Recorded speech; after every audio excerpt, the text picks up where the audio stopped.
warahmatullahi wabarakatuh. Hari ini ketemu lagi bersama channel YouTube SDIT Jabal Nur. Terima kasih telah setia mendampingi channel YouTube SDIT Jabal Nur. Jangan lupa di like, komen, dan subscribe. Hari ini ketemu lagi bersama saya, Umi Mega Rahma Putri Nainggolan, pada channel YouTube SDIT Jabal Nur. Hari ini merupakan tanggal 22 Desember 2020, identik dengan Hari Ibu. Siapa yang tak kenal sosok ibu dalam kehidupannya? Sosok yang sangat hangat, penyayang, dan tentunya menjadi penyemangat dalam kehidupan kita. Namun tidak semua orang beruntung memiliki seorang ibu sampai akhir hayatnya. Ada beberapa rekan kerja saya yang sampai saat ini masih terus bertahan hidup meskipun tanpa sosok ibu dalam kehidupannya. Dalam perbincangan hangat kali ini saya tidak sendiri, saya ditemani oleh rekan-rekan saya. Di sini ada Umi Yuslina. Selamat pagi Umi Yuslina. Ya, dan juga di sini ada Umi Nisa Saprina. Selamat pagi Umi. Di sini juga saya didampingi dengan Umi Hairunisa. Assalamualaikum Umi. Ya. Nah, tentunya tidak semua orang beruntung memiliki seorang ibu yang sampai detik ini masih menemani sisa hidupnya. Ada juga orang yang masih selalu hangat dengan kasih sayang seorang ibu. Masih bisa mencium tangannya, memeluk erat tubuhnya, bahkan masih sempat untuk berbakti. Kita sapa bersama Umi Widya. Assalamualaikum Umi. Ya. Nah, kali ini kita akan kembali berbincang hangat bersama Umi-umi yang ada di sini. Apa kabarnya Umi? Luar biasa. Allahu Akbar. Ya, tentunya pada semangat hari ini ya Umi. Nah, hari ini saya mengundang umi-umi pada channel YouTube SDIT Jabal Nur untuk berbincang dari seorang sosok ibu. Tentunya sudah pada mengenal siapa itu ibu. Dan insya Allah juga kita bakal menjadi calon seorang ibu. Nah, berbicara tentang seorang ibu, tentunya ada yang merasakan sampai detik ini masih ada ibunya. Bahkan sampai detik ini ada juga yang sudah ditinggalkan oleh seorang ibu tapi masih tetap bertahan hebat sampai detik ini. Nah, di sini saya ingin menyapa Umi Yuslina dulu. Seperti apa sih sosok ibu dalam kehidupan Umi Yuslina? Bagi saya itu nggak bisa diartikan sebenarnya. Karena sih saya pun dari kecil sudah ditinggal sama ibu saya waktu melahirkan saya. Jadi kalau ibaratnya saya belum paham kasih sayang seorang ibu. Tapi saya bisa melihat dari anak-anak Umi setiap hari diantar, dijemput, diberikan bekal, diberikan perhatian, itu Umi sudah bisa merasakan artinya seorang ibu secara tidak langsung kalau dibilangkan. Walaupun secara langsungnya Umi tidak bisa mendapatkan apa artinya seorang ibu gitu kan. Tapi melihat anak-anak di Umi yang sudah yang melihat diantar tiap gerbang, disalam, dicium, itu rasanya sangat berarti bagi Umi. Tapi kalau menurut ibu sendiri sih, ibu itu memang sangat berarti. Kenapa Umi bilang berarti? Walaupun ibu juga nggak ada, kayak sepertinya Umi kan nggak memiliki ibu. Tapi bukan berarti kita menganggap ibu itu tidak ada. Tapi kita tetap harus menganggap orang tua itu ada atau ibu kita ada. Kenapa? Karena kita sudah dilahirkan ke dunia itu juga berkat dari ibu. Ataupun dialah yang telah memberi kita dari 7 bulan atau 9 bulan, memberi kita makan, itu mempertaruhkan nyawanya gitu kan. Ibaratnya dalam 9 bulan itu gimana ya, kita tidak tahu, dia terus menjaga kita agar kita tidak sampai terbentur, misalnya entah kita gak dikasih makan, ibaratnya jadi kurang gizi kita, itu juga itu suatu pertaruhan nyawa gitu kan. Apalagi melahirkan kita itu berapa sel-sel tulang yang akan patah saat kita dilahirkan, itu suatu luar biasa taruhan seorang ibu. Jadi bagi saya itu ibu tuh sangat berarti kalau menurut Umi ya. Jadi hargai orang tuanya, disayangi orang tuanya, karena kalau nggak memiliki orang tua rasanya itu Umi rasa hampa gitu. Karena apa, tidak ada penyemangat ibaratnya gitu kan kalau nggak memiliki orang tua gitu kan. Karena orang tua itu adalah dukungan bagi kita. Ibaratnya tempat pengaduan, tempat kita curhat, tempat kita berbagi, itu adalah orang tua kita gitu. Jadi tetaplah menghargai orang tua, sayangi orang tuanya. Nah, terima kasih Umi Yuslina. Nah, kali ini saya menyapa Umi Nisa ya. Umi Nisa, menurut Umi Nisa, apa sih atau bagaimana sih sosok ibu dalam hidup dan kehidupan ini? Ibu itu mama saya itu perempuan yang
Umi Nisa sejak kapan ditinggal dari ibunya?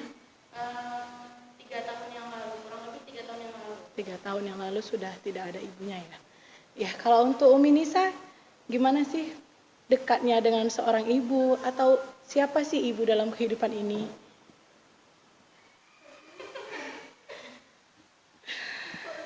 Ya, masih pertanyaan pertama, Umi. Kok dong. Kita di sini berbagi inspirasi ya. Nah, beginilah keadaannya saat ini. Jadi beruntunglah bagi rekan-rekan atau saudara yang masih memiliki kasih sayang seorang ibu, yang masih bisa merasakan hangatnya seorang ibu, yang masih bisa mendekap pelukannya seorang ibu. Berbeda dengan rekan-rekan saya yang sedang berjuang saat ini, akan terus menjalani hidupnya sampai bertemu dengan ibu-ibunya di surga nanti. Amin ya rabbal alamin. Ya, bagaimana Umi Nisa, udah kuat?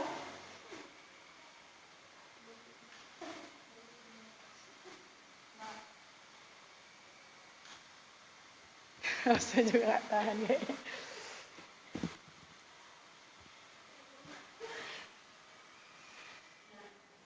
Gimana dengan Umi Nisa berbicara tentang seorang ibu? Siapakah sosok seorang ibu dalam hidup dan kehidupan ini?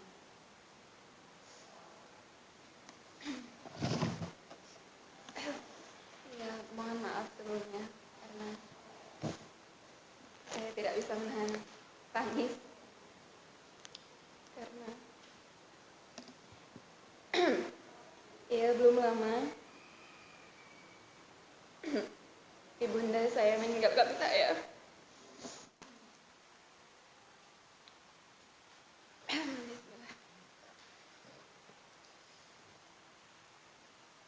Ya, bagi saya sosok seorang ibu itu memang tidak bisa dijelaskan dengan kata-kata.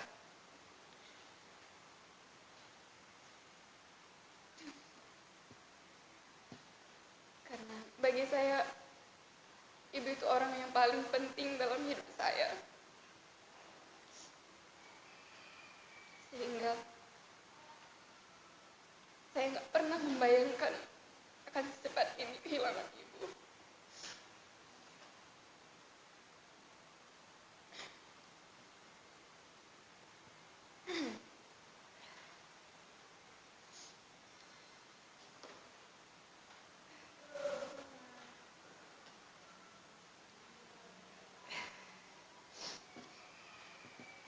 Saking kan masih belum menerimanya hati, saya masih merasakan bahwa ibu saya itu masih ada, ibu saya itu masih di sini.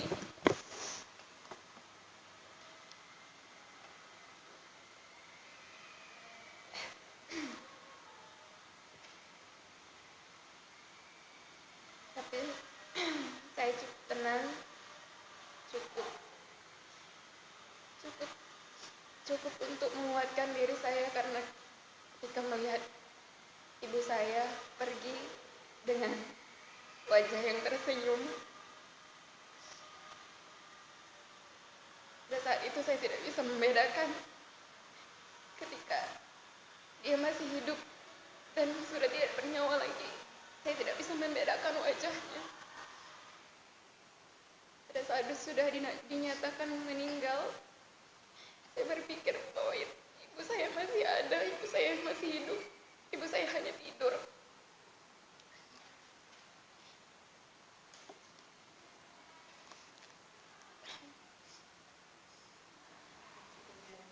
Sepertinya memang sangat dekat sekali dengan ibunya, bahkan baru beberapa pekan kehilangan seorang ibu, dan harus tetap kuat untuk menjalani kehidupan, untuk memikul tanggung jawab sebagai seorang guru saat masa tadi.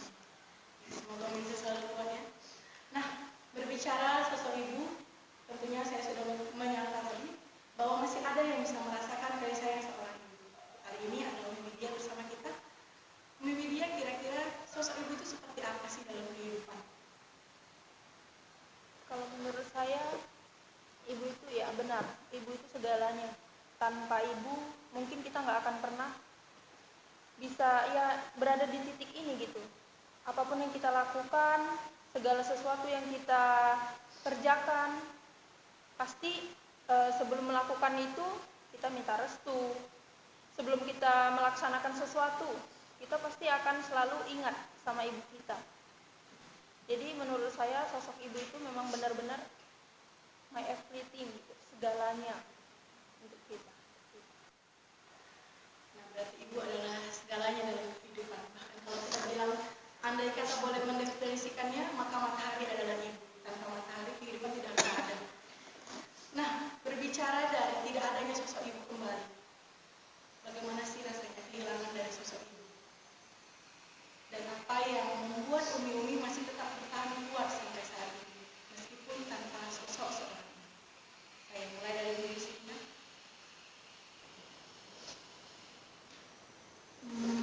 Menurut Umi sih, sosok bagi Umi atau apa yang membuat Umi kuat seperti saat ini tanpa seorang ibu, itu sebenarnya karena Allah. Semua itu kembali ke Allah, karena Allah lah yang membuat Umi ada hadir di dunia ini juga. Maksud dan tujuan Allah itu ada. Kenapa kita harus kehilangan dan masih ada dengan orang-orang yang kita sayangi, termasuk ibu sendiri. Jujur,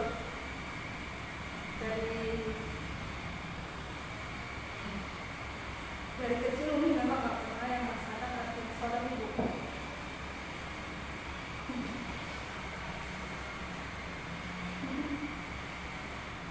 Jujur, Umi masih merasakan apa sih arti seorang ibu yang sesungguhnya.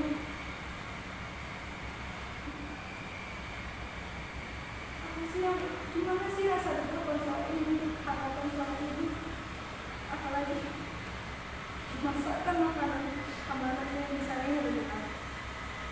Ini sih rasanya, apa yang dirasakan orang lain, ini yang dirasakan Umi sendiri gitu.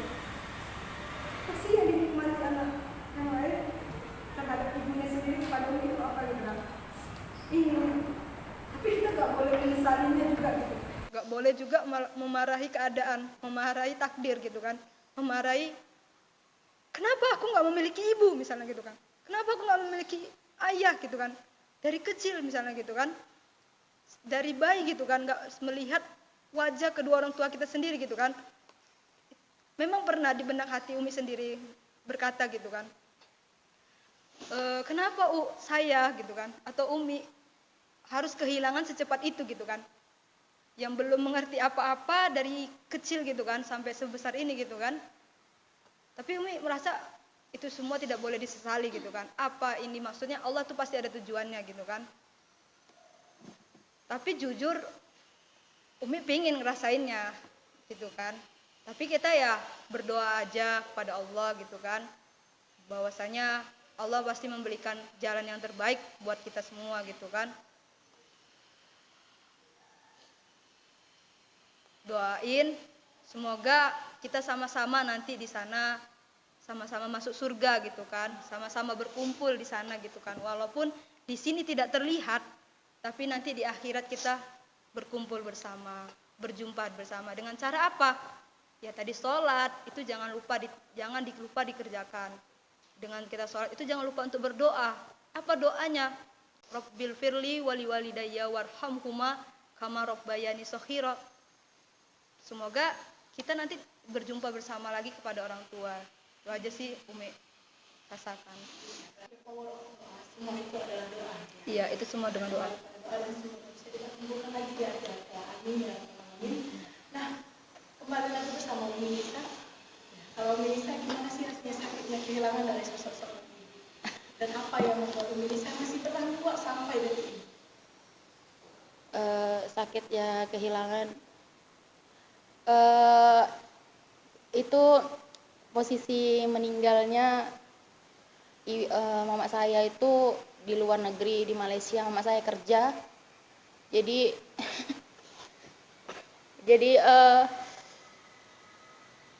sebelum itu kami pernah cerita kuliah tinggal berapa tahun lagi, tinggal sekian mak. Ya udah berapa kira-kira biaya sampai tamat, kata mamanya gitu kan. Sekian kami udah yaudah nanti mama pulang sebelum Nisa wisuda ya. Iya. Tapi kata Allah, mama pulang lebih cepat gitu kan. Kata Allah mama pulang lebih cepat, dan sebenarnya masih nggak percaya karena di hari Kamisnya masih teleponan, hari Kamis masih teleponan, katanya hari Sabtu itu mau nelpon lagi. Ini saya tunggu-tunggu kan, saya tunggu-tunggu, ternyata nggak ada nelpon. Sampai di hari Minggunya dapat kabar bahwasannya mama masuk rumah sakit, langsung masuk ICU. Terjatuh, mungkin pening kepalanya karena mama ada penyakit, terjatuh dan langsung masuk ICU, mungkin terbentur kepalanya, dan nggak nyangka di hari Rabunya kan langsung koma. Di hari Rabunya langsung ditelepon bahwasannya mama itu udah nggak ada gitu kan. Atas izin Allah juga, katanya dari Malaysia ke Medan itu lama gitu, seminggu minimal bisa nyampe cepat. Tapi alhamdulillah hari Jumat udah nyampe gitu kan, dan itu di hari baik. Jujur di situ pas datang dalam peti kan, dibuka petinya, dilihat tuh posisinya berdiri dari ujung rambut sampai ujung kaki, rasanya darah itu nggak ngalir gitu kan, langsung tergelepak, pingsan, nggak tahu, tapi masih sadar, cuman badan udah nggak bisa lagi bergerak. Lihat yang dibuka itu, ya Allah, ini loh mama pulang gitu. Tapi mama pulang lebih cepat, nggak nyangka gitu, kok bisa secepat ini gitu. Kayaknya baru nelpon, ya Allah. Tapi alhamdulillah semua itu terjalani. Mau pernah pesan nanti setelah tamat kuliah gantian Nisa yang ngurusi adik-adik, Nisa yang nyekolahkan adik-adik. Jadi itu pegangan saya supaya saya kuat. Itu pegangan saya kuat karena adik-adik saya masih punya adik-adik. Saya harus berusaha keras untuk menyekolahkan mereka, karena itu saya kuat. Saya menjaga pesan dari mama saya. Pesan yang sebenarnya untuk kita meneruskan Iya. amanah ke adik-adiknya. Nah, saya kembali lagi menyantaunya air ini gimana sih kok? Ya, insya Allah kita di sini untuk memberikan inspirasi bagi banyak orang. Bagaimana sih perihnya kehilangan dan apa yang bisa membuat Umi masih tetap tegar untuk menjalani hidup meskipun sudah tidak ada lagi penyemangat dalam hidup. Ya, sejujurnya dari kecil saya lebih dekat kepada ayah, karena ayah dulu pernah cerita, saya sempat hampir kehilangan nyawa beberapa kali, tapi ayah yang menyelamatkan.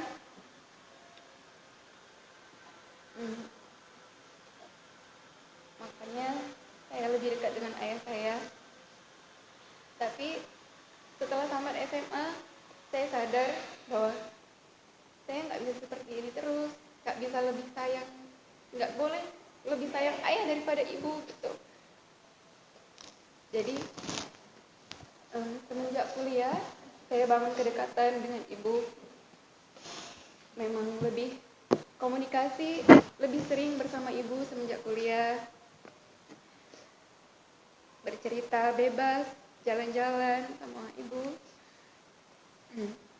Akhirnya sampai saya kerja sekarang, sampai saya mengajar, saya sangat dekat dengan ibu.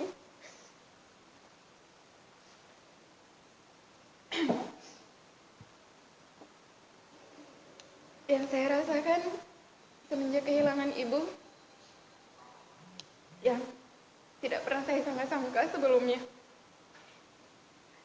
Saya merasa tidak punya semangat lagi, tidak punya tujuan hidup lagi. Kalau boleh dibilang, tidak tahu cara melanjutkan hidup, bagaimana melanjutkan hidup tanpa seorang ibu. Meskipun saya sudah dewasa, saya merasa tidak bisa apa-apa tanpa ibu saya. Saya merasa, untuk apa lagi semuanya kalau mama itu udah gak ada.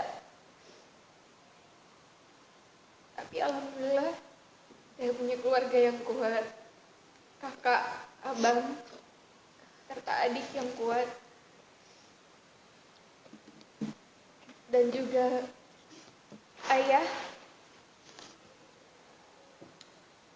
Hari kedua ibu pergi, ayah bilang kalau sayang sama ayah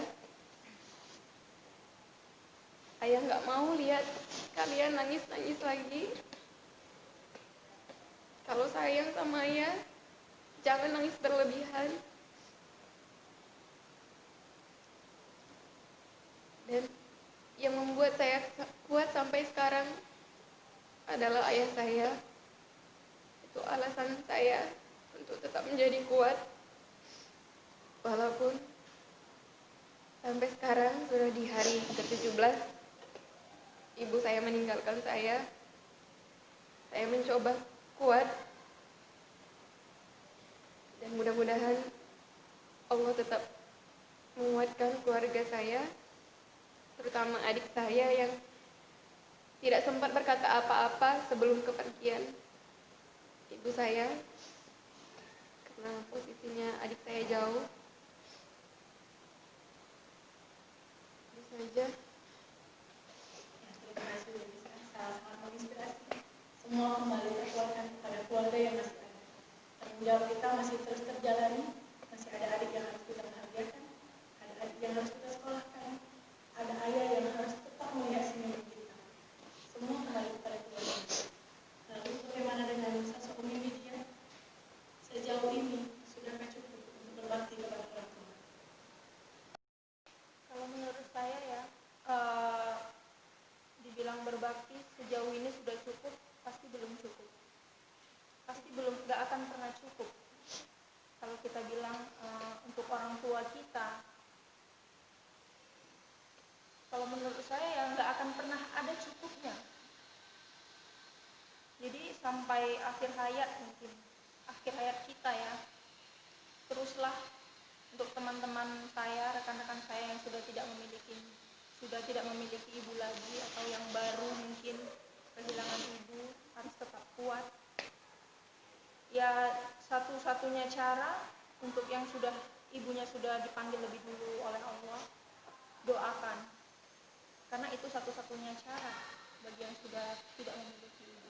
Kalau saya sendiri tetap berikan yang terbaik untuk dia, untuk ibu, untuk ayah. Kadang saya juga berpikir ya kan, apa yang sudah saya kasih sampai hari ini?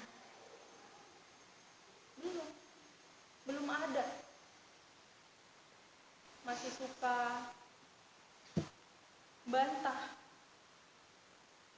Tapi dengar cerita teman-teman saya yang sudah tidak ada lagi ibunya, saya merasa malu gitu, merasa ya Allah, saya yang masih punya ibu, masih bisa lihat senyumnya setiap hari, masih bisa cerita setiap hari,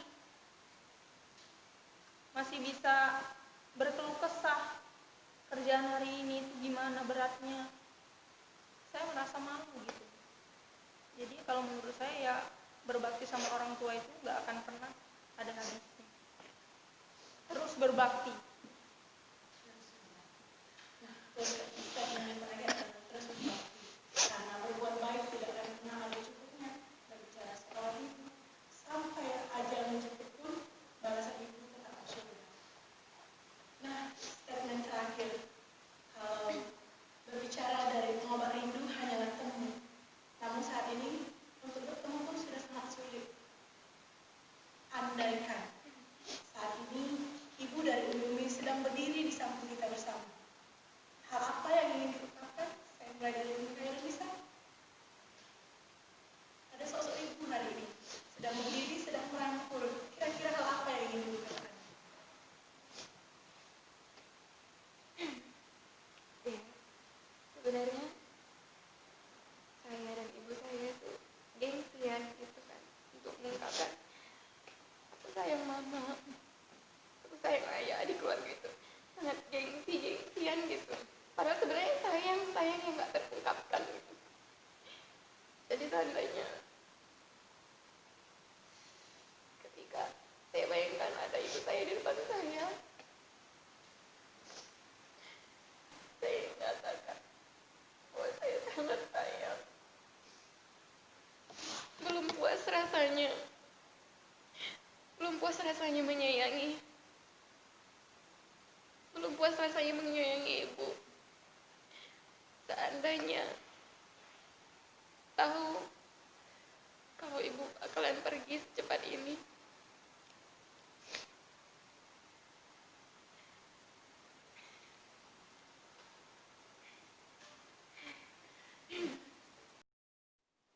Kata yang diucapkan adalah saya.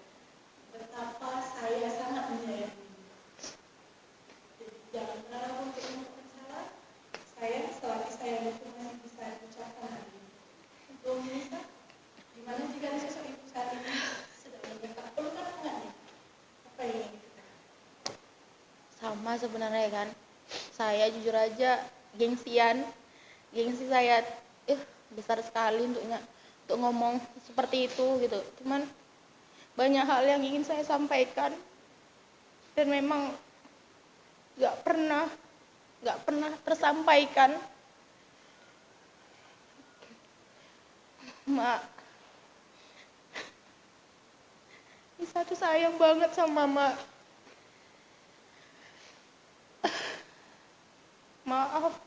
Maaf pernah bikin nangis Mama. Maaf karena dulu Nisa sering ngelawan.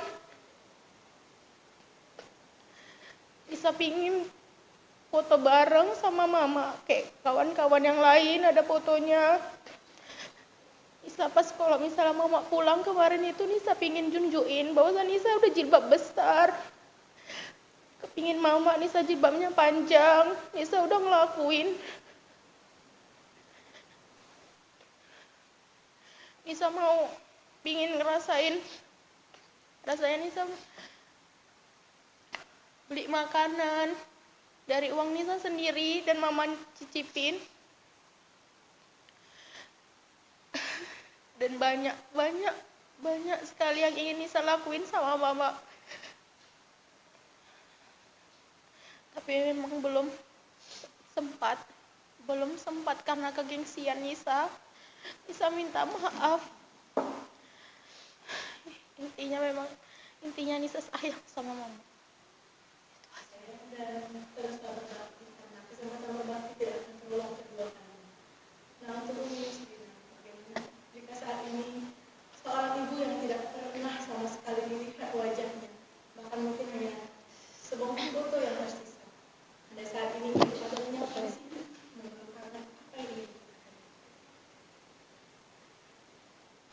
Pastinya memeluk ibu dan berkata, "Ibu, sudah berapa lama kau meninggalkanku? Jujur, berat rasanya kehilanganmu. Kenapa? Berat beban pikul yang harus kutanggung tanpamu, Ibu. Aku ingin memelukmu dan menciummu dan memberi kata, aku sayang padamu. Jangan pernah jauh dariku, jangan pernah tinggalkanku. Tetap bersamaku, dampingi aku. Beri aku dukungan."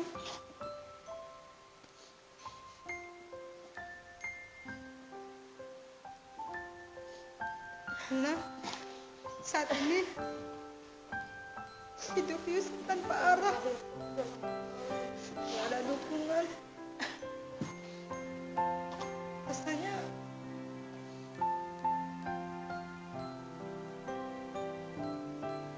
ingin terus memelukmu begitu lama, berikan dukungan, memberikan motivasi, biar hidup ini nggak terasa berat, terasa kacau, dan memberikan siraman rohani pada Yus agar Yus tetap terasa kuat dan tegar menjalani segalanya. Itu aja.